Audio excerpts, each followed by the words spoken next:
அதேபோல் மிக கடுமையான நெருக்கடியான ஒரு சூழல்ல யாருக்கெல்லாம் உத்தியோகம் இருக்கோ இந்த மாதத்தினுடைய பின் 2 வாரங்கள்ல அது கொஞ்சம் இலகுவாயிரும். ஆக உங்களுடைய ப்ரெஷர்ஸ் எல்லாம் குறைக்கக்கூடியது மாதிரியான ஒரு காலகட்டமாக அமையும். ஹெல்த் ரிலேட்டடா பாதிக்கப்பட்டிருக்கவங்களுக்கு கூட ஓரளவுக்கு ரிகவர் கிடைக்கும். ஸோ அந்த உடல்நிலையிலிருந்து அப்படியே படிப்படியா ஆரோக்கியம் மேம்படுகின்ற காலகட்டம். 5ஆம் இடம், 11ஆம் இடம் சம்பந்தப்பட்ட தசாபுக்தியும் போகுதான்னு பாருங்க. ஆரோக்கியத்தில் ஒரு நல்ல மேம்பாடு கிடைக்கக்கூடியது மாதிரியான காலகட்டமாக இந்த காலகட்டம் அமையும். அது பொருளாதாரமா இருக்கலாம், இல்லை எந்த விஷயமா வேணாலும் இருக்கலாம். எக்கனாமிக்கலா தொழில் செய்கிறவங்க அகலக்கால் வச்சிங்கன்னா முதல் 2 வாரத்தில் கடனில் மாட்டிக்கிடுவீங்க, அல்லது போட்ட முதலீடு நட்டமாகிறதுக்கு வாய்ப்பு அதிகம். First point. 2வது, ஏங்க இந்த கல்யாணத்து அமைப்புகளை பற்றியும் குழந்தை பாக்கியத்தை பற்றியும் சொல்லவே இல்லையேங்க அப்படின்னு கேட்பீங்க. கல்யாணம், அதாவது திருமண அமைப்பையும் குழந்தை பாக்கியத்தையும் கோச்சாரம் தடை செய்யாது. அதனால அது கொஞ்சம் தாமதப்படுத்த ப்ரெஷர் பண்ணுமே தவிர அது கையில் கிடையாது. ஓம் நம சிவாய. தென்னாடுடைய சிவனே போற்றி, எந்நாட்டவர்க்கும் இறைவா போற்றி. எம் தொலைக்காட்சி நேயர்கள் அனைவருக்கும் ஜோதிடர் யோகி ஜெயப்பிரகாஷின் அன்பான வணக்கங்கள். அன்பு நேயர்களே, இந்த பதிவில் நம்ம டிசம்பர் மாதத்திற்கான மாத பலன்கள், பொதுவான ராசி பலன்களை பற்றி பார்க்க இருக்கோங்க. இந்த மாத பலன் அப்படிங்கிறது கோச்சார அமைப்பிலான ஒரு பொது பலன். இதோடைய பலம் எப்போவுமே அதிகபட்சம் ஒரு 10%. சரிங்களா? உங்கள் சுய ஜாதகம் தான் ரொம்ப முக்கியமானது. அதனால இந்த பலன்களை பார்க்கின்ற நண்பர்கள் உங்கள் சுய ஜாதகத்தை கையில் எடுத்து வச்சுக்கிட்டு பாருங்க. ஏன்னா இப்போ நான் உங்கள் ராசிக்கு ஒரு 5 பலன்கள் சொல்கிறேன்னு வச்சுக்கிடுங்களேன். 5 பலனுமே உங்களுக்கு நடந்துருமா அப்படின்னு கேட்டால் கிடையாது. அதில் 1ஓ 2ஓ தான் உங்களுக்கு நடக்கும். இப்போ ஏராளமான ராசிக்காரங்க இருப்பீங்க.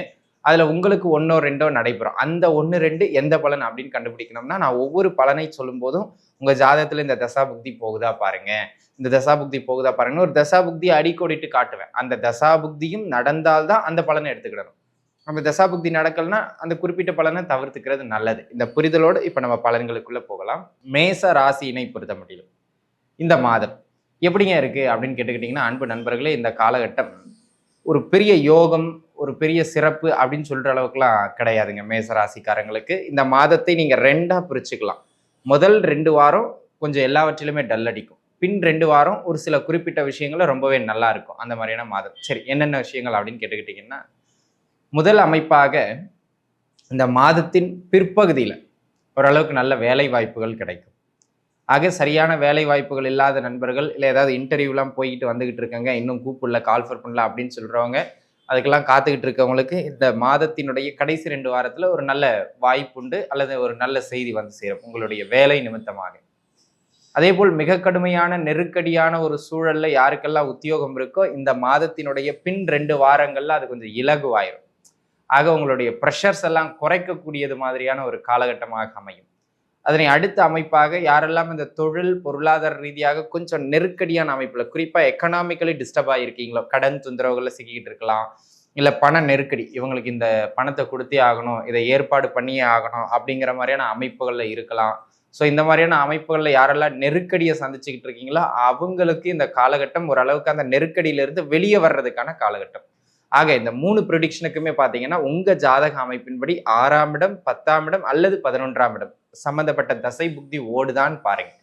ஓடுச்சு அப்படின்னு சொன்னா உறுதியாக வேலை வாய்ப்புகள் கிடைக்கும். எனக்கு ஓடலைங்க அப்படின்னு சொன்னா அந்த வேலை வாய்ப்பு கிடைக்கிறதுக்கான அமைப்பு உங்களுக்கு இல்லை. 11ஆம் இடத்து தசாபுக்தி போகுதான்னு பாருங்க. கடன் தொந்தரவுகள் உடனடியாக குறையும். எனக்கு 11ஆம் இடத்து தசாபுக்தி போகலைங்க, அப்போ கடன் தொந்தரவுக்கான அந்த ப்ரெடிக்ஷன் உங்களுக்கு சேராது. வேலைக்கானதை மட்டும் நீங்க எடுத்துக்கிடணும். சரிங்களா? ஆக அன்பு நண்பர்களே, வேலை வாய்ப்புகள் கிடைக்கும், கடன் தொந்தரவுகள் மடமடமடவென குறைகின்ற ஒரு அற்புதமான காலகட்டமாக இந்த காலகட்டம் அமையும். இந்த மாதத்தோட பின் 2 வாரம் ஹெல்த் ரிலேட்டடா பாதிக்கப்பட்டிருக்கவங்களுக்கு கூட ஓரளவுக்கு ரிகவர் கிடைக்கும். ஸோ அந்த உடல்நிலையிலிருந்து அப்படியே படிப்படியா ஆரோக்கியம் மேம்படுகின்ற காலகட்டம். 5ஆம் இடம், 11ஆம் இடம் சம்பந்தப்பட்ட தசாபுக்தியும் போகுதான்னு பாருங்க. ஆரோக்கியத்தில் ஒரு நல்ல மேம்பாடு கிடைக்கக்கூடியது மாதிரியான காலகட்டமாக இந்த காலகட்டம் அமையும் அப்படிங்கிறதுல எந்த விதமான மாற்று கருத்தும் கிடையாது.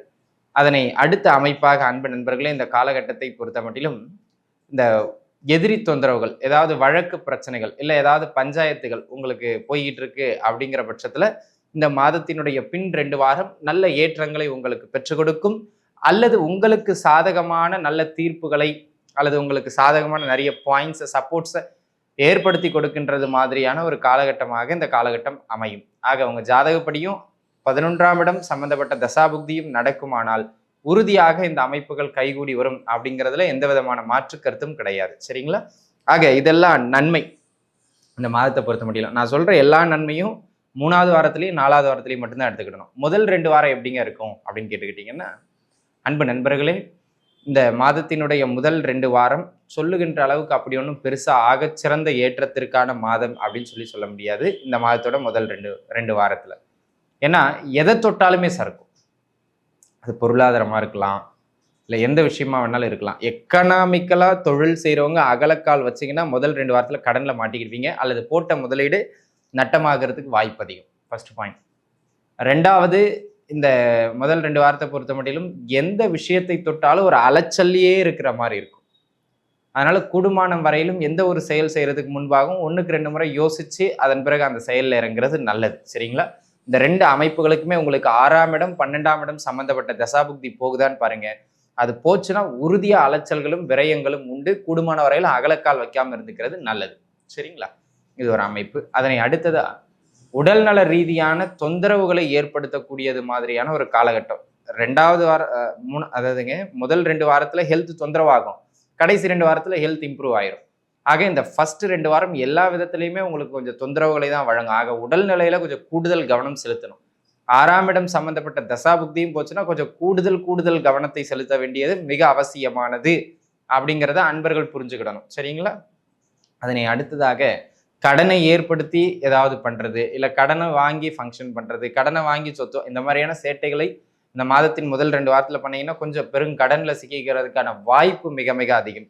அதனால கூடுமானம் வரையிலும் அவசரப்பட்டு இந்த சொத்து வாங்கியே ஆகணும், இந்த விஷயத்த பண்ணியே ஆகணும் அப்படின்னு கடன் அமைப்புகளில் போய் மாட்டிக்கொள்ள வேண்டாம் அப்படிங்கிறத நீங்க புரிஞ்சுக்கிடணும். தசாபுக்தி அமைப்புகளின் அடிப்படையிலும் 6ஆம் இடம் மற்றும் 8ஆம் இடம் சம்பந்தப்பட்ட தசாபுக்திகளும் போகின்றது என்றால், அன்பு நண்பர்களே, கூடுமானம் வரையிலும் அமைதி காத்து கொள்ளுவது நல்லது. இல்லை என்றால் அது எல்லா விதத்திலும் தொந்தரவு பண்ணும். ஆக முதல் 2 வாரம்ங்க வேலை, தொழில், பொருளாதாரம், ஆரோக்கியம்னு 4 அமைப்புகளிலுமே தொந்தரவுகளை கொடுக்கும். ஆக இந்த 4லையும் முதல் 2 வாரத்துல கொஞ்சம் நிதானிச்சு இருக்கிறது, அகலக்கால் வைக்காமல் இருக்கிறது மிக மிக அவசியமானது. பார்த்துருந்துக்கிடணும். சரிங்களா? ஏங்க இந்த கல்யாணத்து அமைப்புகளை பற்றியும் குழந்தை பாக்கியத்தை பற்றியும் சொல்லவே இல்லையேங்க அப்படின்னு கேட்பீங்க. கல்யாணம், அதாவது திருமண அமைப்பையும் குழந்தை பாக்கியத்தையும் கோச்சாரம் தடை செய்யாது. அதனால அது கொஞ்சம் தாமதப்படுத்த ப்ரெஷர் பண்ணுமே தவிர அது கையில் கிடையாது. கூடுமானம் வரையிலும் உங்கள் ஜாதகப்படி நல்ல தசாபுக்திகள் நடக்குமானால் அது எளிமையாக கிடைச்சிரும். ஒன்றும் கவலைப்பட வேண்டிய அவசியம் கிடையாது. சரிங்களா? ஆக அன்பு நண்பர்களே, இந்த மாதம் முன் 2 வாரங்கள்ல நிதானித்து இருந்து பின் 2 வாரங்கள்ல நன்மைகளை பெறுகின்ற நல்ல மாதம். நன்றாகவே இருப்பீர்கள். வாழ்க வளமுடன். நன்றி.